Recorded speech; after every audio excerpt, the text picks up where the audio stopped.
It's not the Fresh Prince. Now this is a story all about how my life... It's the False Prince.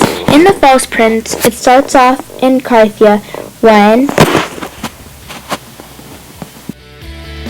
a 15-year-old orphan boy named Sage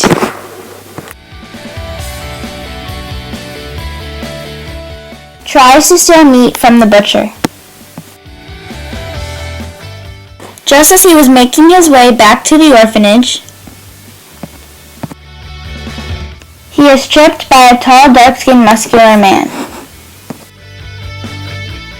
The butcher caught up to Sage and started to kick him. The strange man got the butcher off of Sage and paid for the meat and helped Sage get up. Then they were on their way back to the orphanage. When they got to the orphanage, they saw Miss Turbidly.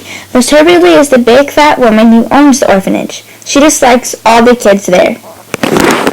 While in the room, Sage finds out who the two men are. The man who tripped him, his name was Mott. Bevan Connor was the man who paid for the meat and helped Sage get up. After long conversations,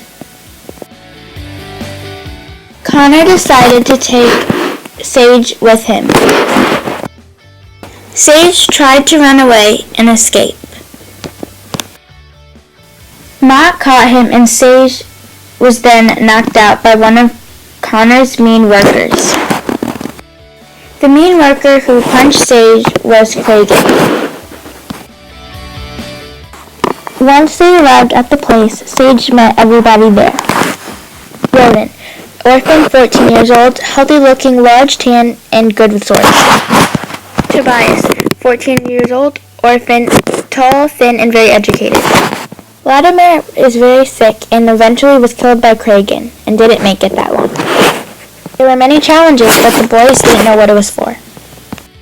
Connor finally told them the reason why they were all there. Connor wants one of the boys to pretend to be the late Prince Jaren. Will he choose Sage, the clever, defiant rebel? Or Roden, the strong boy who's good with the sword? Maybe Tobias, the educated boy who can read and write. Who will Bevan Connor choose to be Prince?